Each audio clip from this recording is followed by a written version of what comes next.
Rajesh law centre में आप लोगों का स्वागत है। आज हम लोग चर्चा करेंगे कि क्या SC/ST एक्ट के तहत अगर मुकदमा दर्ज है तो अग्रिम जमानत मुझे मिल सकता है, यानी बिना जेल गए बाहर से बेल हम करा सकते हैं, बिना अरेस्ट हुए बेल करा सकते हैं।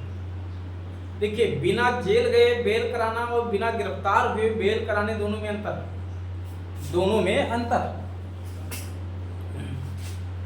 हमें समझना यह है कि SC/ST एक्ट लगने पे, SC/ST एक्ट के तहत मुकदमा कायम होने पे एंटीसिपेटरी बेल जिसको कहते हैं अग्रिम जमानत का प्रावधान लागू होगा या ठीक है। तो SC/ST एक्ट के तहत अग्रिम जमानत अभी 2024 का केस, यानी अभी पिछले 2 दिन पहले का केस है, जिसपे सुप्रीम कोर्ट ने एंटीसिपेटरी बेल ग्रांट कर लिया। SC/ST एक्ट की धाराओं में भी क्या था मामला पूरा, और जबकि कानून में साफ साफ लिखा है धारा 18 में SC/ST एक्ट के कि anticipatory bail is not allowed, यानी एंटीसिपेटरी बेल को ग्रांट करने पे रोक है। फिर भी सुप्रीम कोर्ट ने SC/ST एक्ट के तहत दर्ज किए गए मुकदमे में एंटीसिपेटरी बेल अलाउ किया। क्या है पूरा मामला, आइए चर्चा करते हैं एक एक करके के बिंदु पे। लेकिन किसी भी व्यक्ति को कोई भी लीगल इंफॉर्मेशन लेना, चाहे वो SC/ST एक्ट का मुकदमा हो, पॉक्सो एक्ट का मुकदमा हो, जमीन जायदाद का मामला हो, उत्तराधिकार का विवाद हो, आप इस दिए गए नंबर पे संपर्क करके अपनी सुविधानुसार जानकारी ले सकते हैं। हाँ, उसकी जो रिजनेबल फीस है वो आपको जमा करना पड़ेगा। देखिए, ये मैटर क्या था, मैटर ये था कि केरल राज्य के CPM के विधायक जो है अनुसूचित जाति से आते हैं। अब उस विधायक का मैं नाम यहाँ नहीं लेना चाहता हूँ। उनके वो जो है एक खेल विभाग के हेड थे, तो उस खेल विभाग में कुछ कुप्रबंधन की वजह से, कुशासन की वजह से हर जगह हर विभागों में यही स्थिति फैली हुई है। कहीं बात उजागर हो जाती है, कहीं नहीं होती है। चाहे पूरे भारत में हर जगह कोई भी मंत्रालय ऐसा नहीं जहाँ भ्रष्टाचार नहीं है। वहाँ भी भ्रष्टाचार का आरोप पाया गया, तो वहाँ के एक पत्रकार थे साजन निस्कारिया था। इन्होंने क्या किया कि उस विधायक जी को क्या कह दिया कि वो माफिया डॉन, विधायक जी को क्या कहा था, माफिया डॉन। इस माफिया डॉन शब्द कहने के नाम पे उन्होंने उनके खिलाफ IPC और जो SC/ST एक्ट के तहत मुकदमा दर्ज करा दिया। SC/ST एक्ट में भी मुकदमा दर्ज हो गया, जात सूचक अपमानित करना। अब प्रश्न ये था कि ये साजिद निस्कारिया आरोपी, इन्होंने एंटीसिपेटरी बेल वहां के स्पेशल कोर्ट में फाइल किया डिस्ट्रिक्ट लेवल पे, बेल इनका खारिज हो गया, एंटीसिपेटरी बेल नहीं अलाउ, ठीक है।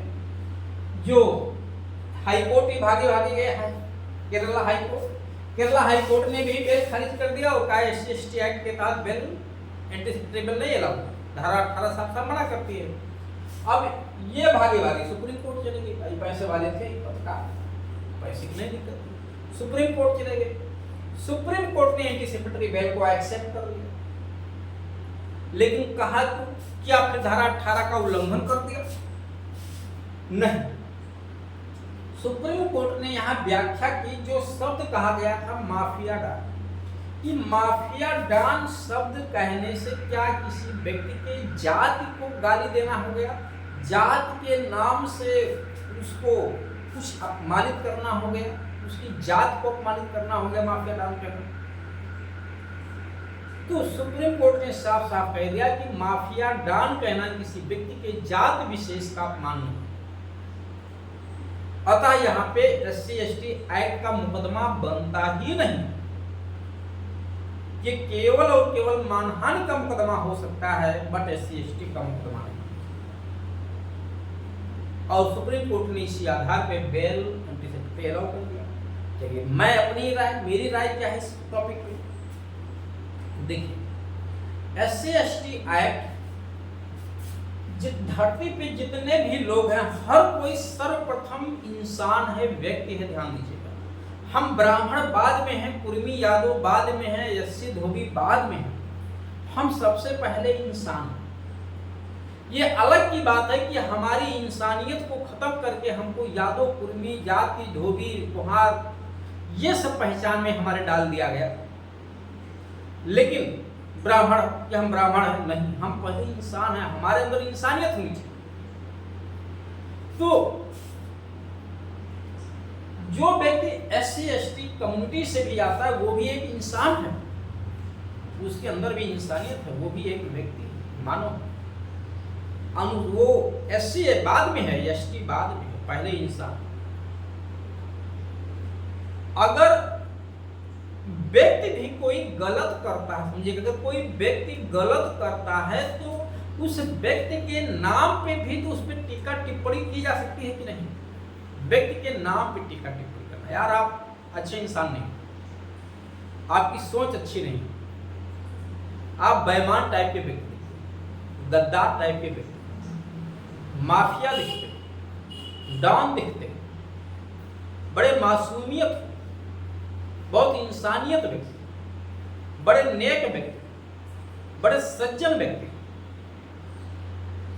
ये जो हम तुलना कर रहे हैं, ये जितने शब्द मैंने बोले हैं भी आपको, ये उसके कार्य और आचरण के आधार पर बोला, इसमें कहीं किसी का जात नहीं छिपी है। जितने शब्द मैंने बोले, कहीं इसमें कोई जात दिखी आपको कि कहीं मैं किसी कुर्मी, यादव, कुहार, धोबी, SC/ST, ब्राह्मण, ठाकुर, चौबे, छब्बे, जो है खान, सिंह, कुछ दिखा नहीं।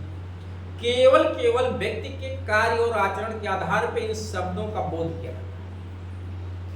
अगर ऐसे शब्द का प्रयोग किसी भी व्यक्ति ने किया है किसी भी कम्युनिटी के खिलाफ, मान ले कि मुद्दा यहाँ पे SC/ST का है, तो अगर किसी अनुसूचित जात, अनुसूचित जनजाति के व्यक्ति को मैंने कह दिया कि तुम गद्दार आदमी, तुम बड़े नेक व्यक्ति हो, बहुत ईमानदार व्यक्ति,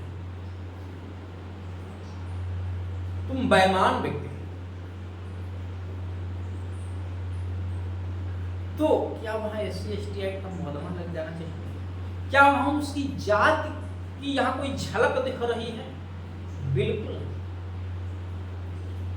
जात की कोई झलक नहीं। मैंने कहा कि संसद में बैठे जितने भी सांसद हैं, अब तक किसी भी जाति से आए, किसी भी जाति से जितने सांसद और मंत्री बने हैं, इन लोगों ने जितना घोटाला किया है, जिन लोगों ने घोटाला किया, ऐसा तो नहीं सांसदों ने घोटाला नहीं किया, मंत्रियों ने घोटाला नहीं किया, ये पद पर बैठने लायक नहीं, ये देशद्रोही, इन्होंने देश को लूटा। क्या इतने शब्द से अगर उसमें कोई अनुसूचित जाति का व्यक्ति हो तो मेरे ऊपर SC/ST का मुकदमा दर्ज करा देगा? अगर मैं झूठ भी बोल दिया हूं तो नहीं, SC/ST का मुकदमा नहीं बन रहा, इसमें मुकदमा बन रहा अगर मैं झूठ बोला हूं तो मानना, सिविल और क्रिमिनल केस मेरे पे बनेगा, सत्य है तो वो भी नहीं बनेगा, लेकिन SC/ST का कोई मुकदमा नहीं बनेगा। तो किसी को माफिया डॉन कहना, SC/ST बिरादरी के व्यक्ति को ठीक है बेईमान कहना, गद्दार कहना, क्योंकि उसने मेरा पैसा छीन लिया है, हड़प लिया है, किसी पब्लिक पद पे बैठ के गलत किया है तो उसको ऐसे पदों से शोभित कहना, ऐसे शब्द उच्चारित करना, वहाँ पे SC/ST शब्द के नाम पे जाति सूचक कोई गाली मेरे समझ से बिल्कुल नहीं है, ठीक है, और वहाँ पे SC/ST एक्ट लगाना उचित नहीं है। हाँ, अगर झूठ बोला गया है तो मानहानि का जो मुकदमा बनना है वो नहीं, लेकिन जरा समझिएगा, जाति विशेष को टारगेट करके ही उन्हें ऐसा कहा जा रहा है और उस जाति के नाते उन्हें ऐसा कहा जा रहा है कि तुम लोग जो है अशिक्षित हो, ठीक है, गंवार हो, इसलिए कहा जा रहा है कि तुम पढ़ा लिखा नहीं, कम मेरिट पे नौकरी पा रहे, तो आप उसकी जात की ओर इशारा कर रहे हैं, समझिएगा। अगर जात की ओर इशारा करके कमेंट कर रहे हैं तो फिर SC/ST लगेगी, लेकिन अगर जात की तरफ कोई इशारा नहीं है, एक जनरल सेंस में कोई बात कही है उसके कार्य और आचरण के आधार पे, तो वहाँ पे SC/ST नहीं लगना चाहिए। और सुप्रीम कोर्ट का जो जजमेंट है, उस जजमेंट के आधार पे, जितना कि मैंने न्यूज में देखा है, उस आधार पे तो फिर नहीं लगना चाहिए, लेकिन अगर रियलिटी कुछ और है तो फिर बात अलग हो सकती है। तो उम्मीद है कि आपको ये बात समझ में आई होगी। आज भी नियम ये है कि अग्रिम जमानत का प्रावधान SC/ST एक्ट में नहीं है, ध्यान दीजिएगा। ये मामला सुप्रीम कोर्ट ने ये कहते हुए अग्रिम जमानत मंजूर कर लिया SC/ST एक्ट में कि वो जो स्टेटमेंट कहा गया उसे SC/ST एक्ट बन गया। इस नाते बेल को